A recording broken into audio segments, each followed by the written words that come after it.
اعوذ باللہ من الشیطان الرجیم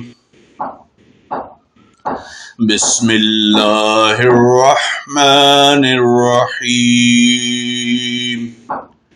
ونحمد ونصلی علی رسول الکریم اما بعد اعوذ باللہ من الشیطان الرجیم بسم اللہ الرحمن الرحیم رب اشرح لی صدری ویسر لی امری واحلل عقدۃ من لسانی یفقہوا قولی آمین ثم آمین یا رب العالمین۔ آج ہم قرآن کی سورۃ انعام پڑھیں گے ترجمے کے ساتھ، اور یہ مکی سورت ہے۔ اعوذ باللہ من الشیطان الرجیم بسم اللہ الرحمن الرحیم۔ تعریف اللہ کے لیے ہے جس نے زمین و آسمان بنائے، روشنی اور تاریکیاں پیدا کی۔ پھر بھی وہ لوگ جنہوں نے دعوت حق کو ماننے سے انکار کر دیا ہے دوسروں کو اپنے رب کا ہمسر ٹھہرا رہے ہیں۔ وہی ہیں جس نے تم کو مٹی سے پیدا کیا، پھر تمہارے لیے زندگی کی ایک مدت مقرر کر دی، اور ایک دوسری مدت اور بھی ہے جو اس کے ہاں طے شدہ ہے، مگر تم لوگ ہو کے شک میں پڑے ہوئے ہو۔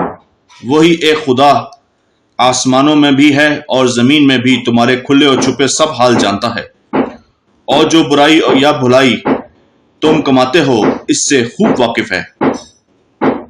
لوگوں کا حال یہ ہے کہ ان کے رب کی نشانیوں میں سے کوئی نشانی ایسی نہیں جو ان کے سامنے آئی ہو اور انہوں نے اس سے منہ نہ موڑ لیا ہو۔ چنانچہ اب جو حق ان کے پاس آیا تو اسے بھی انہوں نے جھٹلایا دیا۔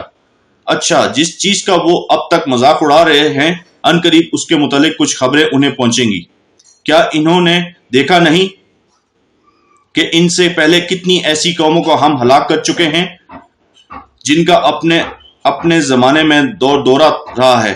ان کو ہم نے زمین میں وہ اقتدار بخشا تھا جو تمہیں نہیں بخشا ہے۔ ان پر ہم نے آسمان سے خوب بارشیں برسائی اور ان کے نیچے نہریں بہا دی، مگر جب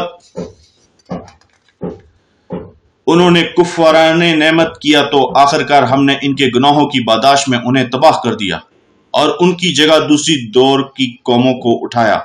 اے پیغمبر صلی اللہ علیہ وآلہ وسلم، اگر ہم تمہارے اوپر کوئی کاغذ بھی لکھی لکھائی کتاب بھی اتار دیتے اور لوگ اسے اپنے ہاتھوں سے چھو کر بھی دیکھ لیتے، تب بھی جنہوں نے حق کا انکار کیا ہے وہ یہی کہتے یہ تو صحیح جادو ہے۔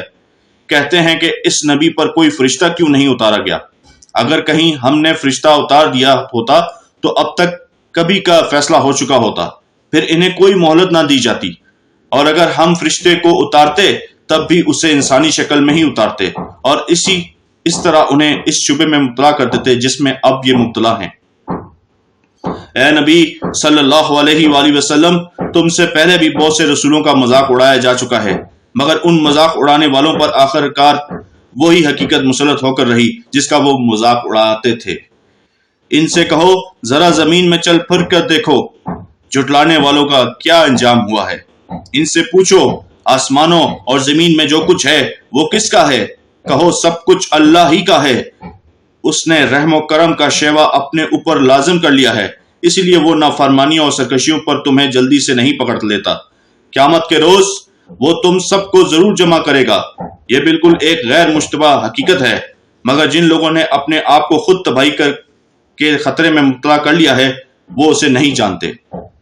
رات کے اندھیرے اور دن کے اجالے میں جو کچھ ٹھہرا ہوا ہے سب اللہ کا ہے، اور وہ سب کچھ سنتا اور جانتا ہے۔ کہو اللہ کو چھوڑ کر کیا میں کسی اور کو اپنا سرپرست بنا لوں؟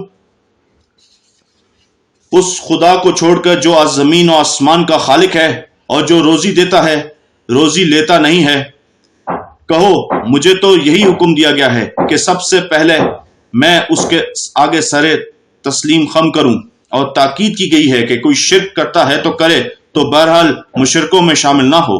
کہو اگر میں اپنے رب کی نافرمانی کروں تو ڈرتا ہوں کہ ایک بڑے خوفناک دن مجھے سزا بھگتنی پڑے گی۔ اس دن جو سزا سے بچ گیا اس پر اللہ نے بڑا ہی رحم کیا، اور یہی نمایاں کامیابی ہے۔ اگر اللہ تمہیں کسی قسم کا نقصان پہنچائے تو اس کے سوا کوئی نہیں جو تمہیں اس نقصان سے بچا سکے، اور اگر وہ تمہیں کسی بھلائی سے بہرہ مند کرے تو وہ ہر چیز پر قادر ہے۔ وہ اپنے بندوں پر کامل اختیارات رکھتا ہے اور دانا اور باخبر ہے۔ ان سے پوچھو کس کی گواہی سب سے بڑھ کر ہے؟ کہو میرے اور تمہارے درمیان اللہ گواہ ہے، اور یہ قرآن میری طرف بذریعہ وحی بھیجا گیا ہے تاکہ تمہیں اور جس کو یہ پہنچے سب کو منتبہ کر دوں۔ کیا واقعی تم لوگ یہ شہادت دے سکتے ہو کہ اللہ کے ساتھ دوسرے خدا بھی ہیں؟ کہو میں تو اس کی شہادت ہرگز نہیں دے سکتا۔ کہو خدا تو وہی ایک ہے، اور میں اس شرک سے قطعی بیزار ہوں جس میں تم مبتلا ہو۔ جن لوگوں کو ہم نے کتاب دی ہے وہ اس بات کو اس طرح غیر مشتبہ طور پر پہچانتے ہیں جیسے ان کو اپنے بیٹوں کو پہچاننے میں کوئی اشتباہ پیش نہیں آتا، مگر جنہوں نے اپنے آپ کو خود خسارے میں ڈال دیا ہے اور اسے نہیں مانتے، اور اس شخص سے بڑھ کر ظالم کون ہوگا جو اللہ پر جھوٹا بہتان لگائے یا اللہ کی نشانیوں کو جھٹلائے؟ یقیناً ایسے ظالم کبھی فلاح نہیں پا سکتے۔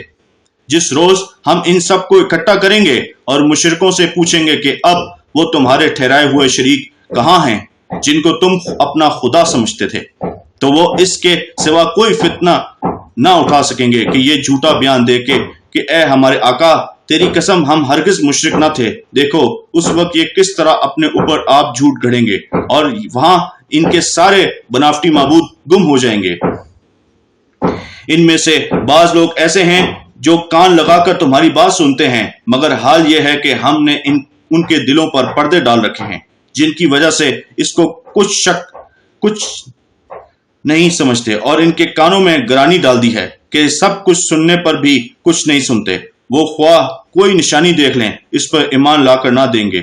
حد یہ ہے کہ جب وہ تمہارے پاس آ کر تم سے جھگڑتے ہیں تو ان میں سے چند لوگوں نے انکار کا فیصلہ کر لیا ہے۔ وہ ساری باتیں سننے کے بعد یہی کہتے ہیں کہ یہ ایک داستان پارینہ کے سوا کچھ نہیں۔ وہ اس امر حق کو قبول کرنے سے لوگوں کو روکتے ہیں اور خود بھی اس سے دور بھاگتے ہیں۔ یہ وہ سمجھتے ہیں کہ اس حرکت سے وہ تمہارا کچھ بگاڑ رہے ہیں، حالانکہ دراصل وہ خود اپنی ہی تباہی کا سامان کر رہے ہیں، مگر انہیں اس کا شعور نہیں ہے۔ کاش تم اس وقت کی حالت دیکھ سکتے جب وہ دوزخ کے کنارے کھڑے کیے جائیں گے۔ اس وقت وہ کہیں گے کہ کاش کوئی صورت ایسی ہو کہ ہم دنیا میں واپس چلے جائیں اور اپنے رب کی نشانیوں کو نہ جھٹلائیں اور ایمان لانے والوں میں شامل ہوں۔ در حقیقت یہ بات محض اس وجہ سے کہیں گے کہ جس حقیقت پر انہوں نے پردہ ڈال رکھا تھا وہ اس وقت بے نقاب ہو کر ان کے سامنے آ چکی ہوگی، ورنہ اگر انہیں سابق زندگی کی طرف واپس بھیجا جائے تو پھر وہ وہی سب کچھ کریں گے جس سے انہیں منع کیا گیا ہے۔ وہ تو ہیں ہی جھوٹے، اس لیے اپنی اس خواہش کے اظہار میں بھی جھوٹ ہی سے کام لیں گے۔ آج یہ لوگ کہتے ہیں کہ زندگی جو کچھ بھی ہے بس یہی ہماری دنیا کی زندگی ہے، بس یہی سب کچھ ہے، اور ہم مرنے کے بعد ہرگز دوبارہ نہ اٹھائے جائیں گے۔ کاش وہ منظر تم دیکھ سکو جب یہ اپنے رب کے سامنے کھڑے کیے جائیں گے۔ اس وقت ان کا رب ان سے پوچھے گا کیا یہ حقیقت نہیں ہے؟ یہ کہیں گے ہاں اے ہمارے رب یہ حقیقت ہی ہے۔ وہ فرمائے گا اچھا تو اب اپنے انکار حقیقت کی پاداش میں عذاب کا مزہ چکھو۔ نقصان میں پڑ گئے وہ لوگ جنہوں نے اللہ سے اپنی ملاقات کی اطلاع کو جھوٹ قرار دیا۔ جب اچانک وہ گھڑی آ جائے گی تو یہی لوگ کہیں گے افسوس ہم سے اس معاملے میں کیسی تقصیر ہوئی، اور ان کا حال یہ ہوگا اپنی پیٹھوں پر اپنے گناہوں کا بوجھ لادے ہوئے ہوں گے۔ دیکھو کیسا برا بوجھ ہے جو یہ اٹھا رہے ہیں۔ دنیا کی زندگی تو ایک کھیل اور ایک تماشا ہے، حقیقت میں آخرت ہی کا مقام ان لوگوں کے لیے بہتر ہے جو ضیاءکاری سے بچنا چاہتے ہیں۔ پھر کیا تم لوگ عقل سے کام نہ لوگے؟ اے نبی صلی اللہ علیہ وآلہ وسلم، ہمیں معلوم ہے کہ جو باتیں یہ لوگ بناتے ہیں ان سے تمہیں رنج ہوتا ہے، لیکن یہ لوگ تمہیں نہیں جھٹلاتے، بلکہ یہ ظالم دراصل اللہ کی آیات کا انکار کر رہے ہیں۔ تم سے پہلے بھی بہت سے رسول جھٹلائے جا چکے ہیں، مگر اس تکذیب پر اور ان اذیتوں پر جو انہیں پہنچائی گئی انہوں نے صبر کیا یہاں تک کہ انہیں ہماری مدد پہنچ گئی۔ اللہ کی باتوں کو بدلنے کی طاقت کسی میں نہیں ہے، اور پچھلے رسولوں کے ساتھ جو کچھ پیش آیا اس کی خبریں تمہیں پہنچ ہی چکی ہیں۔ تاہم اگر ان لوگوں کی بے رخی تم سے برداشت نہیں ہوتی تو اگر تم میں کچھ زور ہے تو زمین میں کوئی سرنگ ڈھونڈو یا آسمان میں سیڑھی لگاؤ اور ان کے پاس کوئی نشانی لینے کی کوشش کرو۔ ان کے پاس کوئی نشانی لانے کی کوشش کرو۔ اگر اللہ چاہتا تو ان سب کو ہدایت پر جمع کر سکتا تھا، لہٰذا